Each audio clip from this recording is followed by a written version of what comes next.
Hey y'all, welcome back to my channel. It's me, Kay, and I am here to bring you Beyond the Gates episode 87. Y'all, this episode was given a little bit of Touched by an Angel with Mona. And Randy had a lot of screen time today. I'm not used to that, for real. This whole thing with Joey. Okay, let's just get into it. Let me start with Vanessa first, because y'all know Vanessa be aggravating me.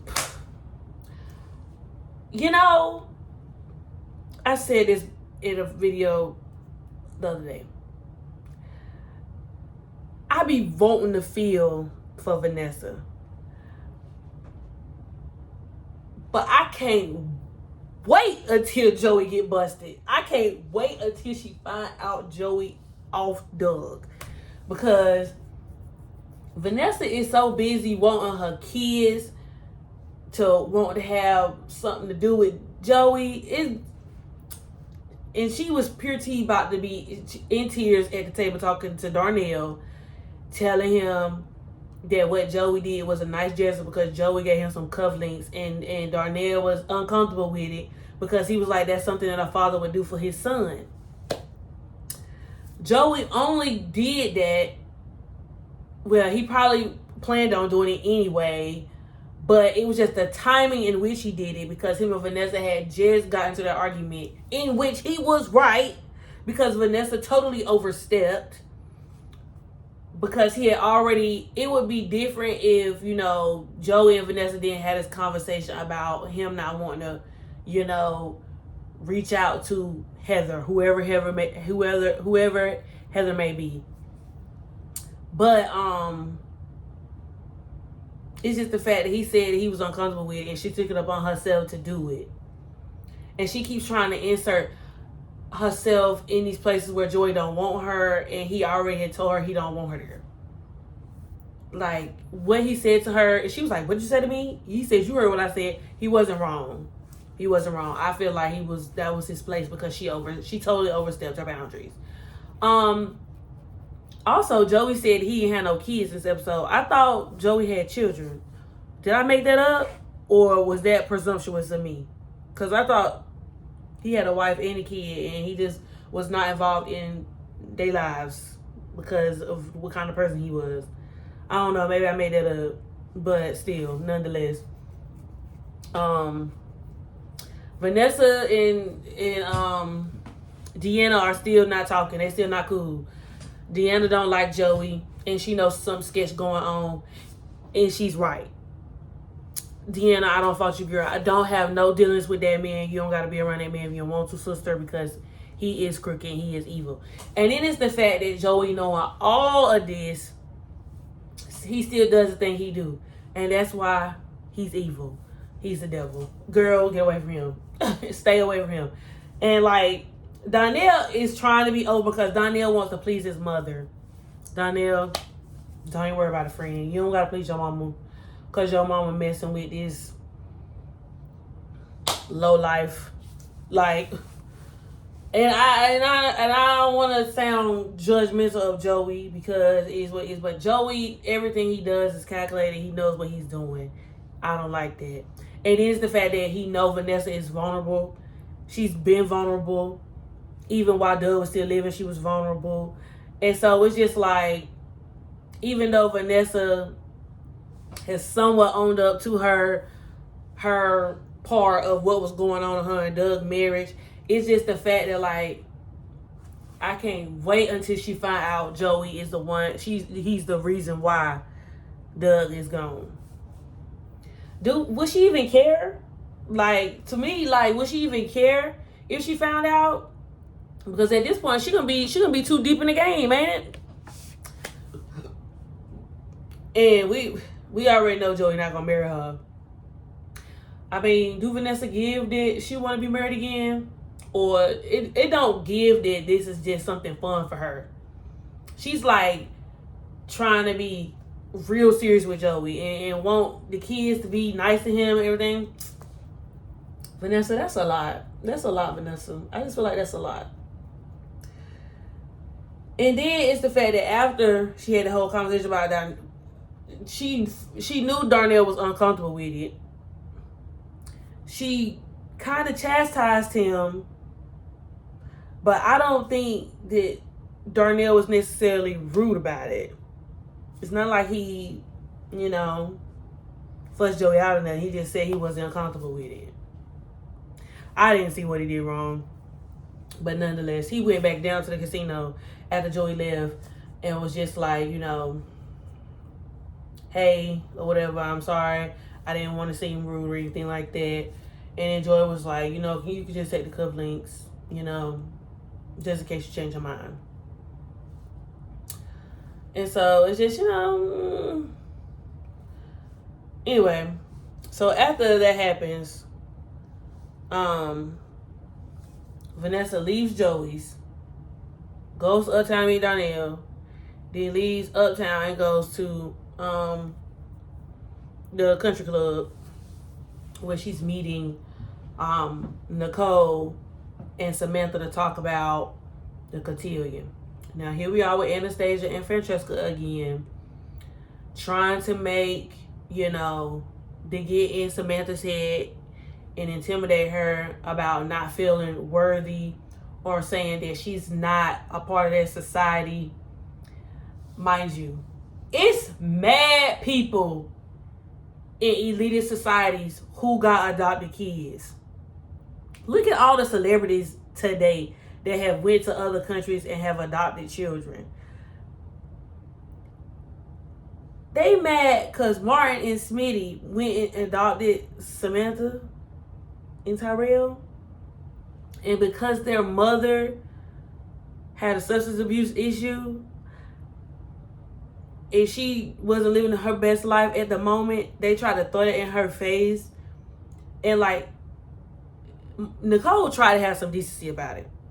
Nicole told Francesca to go to the bathroom and she wanted to talk to her grandma. And Nicole tried to be, diplomatic about it. But Nicole just played a little too cute for me. She tried to gather her, and she did, but she ain't do enough. Sometimes you just gotta shake the table a little bit and let people know you're not to be played with. And at that moment, Anastasia would have known. She would have known. And then it's the fact that Francesca went and sat at the table after she came out the bathroom with Samantha, apologized for her grandma saying that. And so here I am thinking that they cool because they've been at cotillion practices. So I'm like, okay, Francesca's starting to come around. But then she tried to stick daggers in Samantha too, telling her she's not worth it. And then Francesca's going to the cotillion with that little boy that tried to swindle Samantha out of her flower. I'm just like, no ma'am. No ma'am. And instead of Samantha, giving Francesca the satisfaction, because I would have fully gave Francesca the satisfaction, she would have got fussed out too. I don't know. I mean, and you could tell that what they were saying kind of got to Samantha. When in fact, it is a blessing that Samantha, was able to come in contact with a family such as the Duprees, and they be willing, so willing and so accepting to take her in and include her as one of their own. She is one of their own. She been with them for years. Her mama been gave her and Tyrell love. She is a Dupree. And it's legal, baby. It don't matter if it ain't genetic. And you see what genes happen. Then Vanessa starts telling, she starts recalling when Anastasia's daughter was a debutante and how she didn't want to be in cotillion and how she made her and she hated it and all this other stuff. And so I'm just like, that's just Anastasia. She's just trying to one-up the Duprees. She's another person in that community that's a hater, just like Leslie. Because they family, everybody want to be in the Duprees' shoes. And that's why the Duprees move like they move. And they be trying to keep their composure, and they be trying to keep up with an image. But at the same time, why are you hating from outside of the club when you can't even get in, sweetie? And then it don't matter, because at the same time, what Nicole say? Girl, you talking all that junk, but you sitting in the chair that you sitting in the club that my family built. My family owned. So it don't matter what you got to say about my granddaughter. That's my granddaughter. She belongs to me. And what you got to say don't matter. But it was just hurtful for Nicole to see that what Anastasia and Francesca had to say really did affect her. And that's trash. That's just trash. You calling her trash. You saying Samantha trash, but you over here acting like trash. Now how that work out? Vernon and Anita went to the hospital today because they had a cancellation. So Anita moved her appointment up to visit with the doctor. As we know, Anita rang the bell. She is done with her chemo. And so she was meeting with the doctor to find out her next steps in her recovery, what she has to do, whatever. So the doctor is talking to her about the options and, her condition, her gene type, and what, the things that, possible risk or, reoccurrences that she may come across in the future. So he talks to her about, the option of getting a lumpectomy, an option of getting a double mastectomy, the option of getting a full hysterectomy, because, if the cancer that she has comes back, it could affect her. Even if she was to remove her breast, that it could, attack her fallopian tube, because, it's hormones there. So, her uterus and everything like that, her ovaries. And so they was talking to her about the options. But with the good news, the doctor did tell her that her body responded to chemo well. Her tumor has shrunken a lot. They say it has become localized, and that they can go in and perform a lumpectomy and remove the cancerous cells, and then they'll take a what he say, an ultrasound, MRI, and then they'll probably do a biopsy to make sure of some tissues around the area to make sure that none of the cancer cells have spread to another area. So that was good news for Anita. Verna, of course, was there to support her. She asked him, what his thoughts were, and he said he was just there to support, and whatever, avenue that she decided to take, that he would be there to fully support her.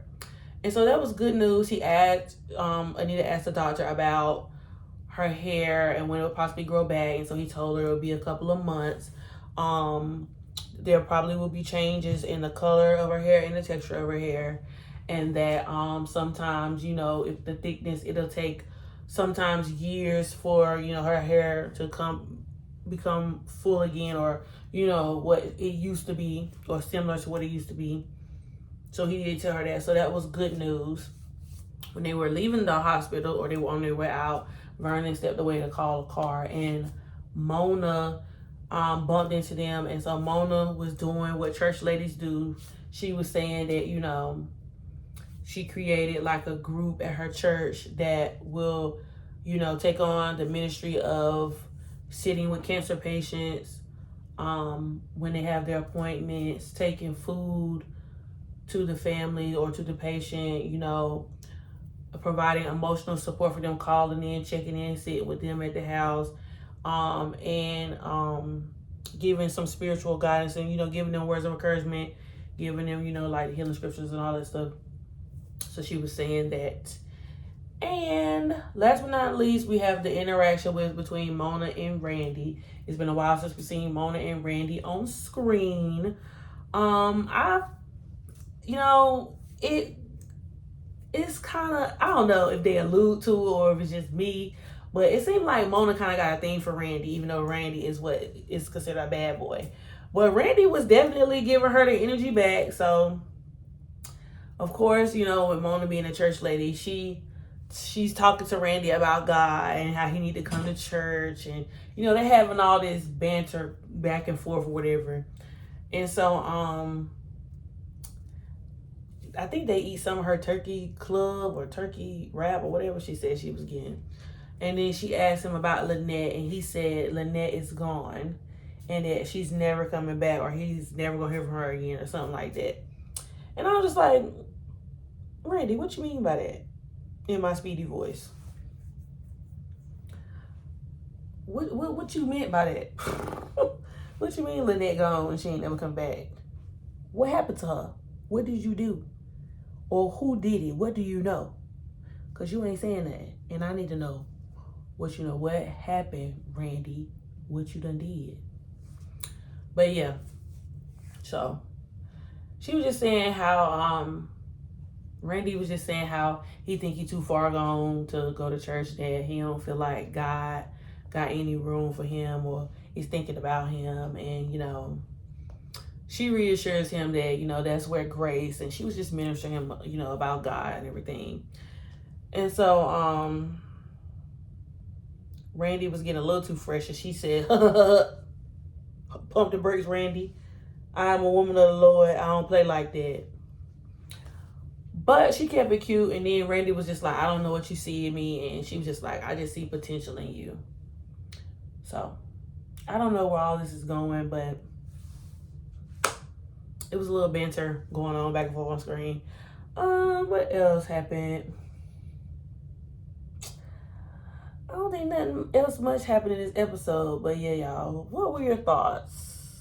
Let me know down below. I'll be back with episode 88. Deuces.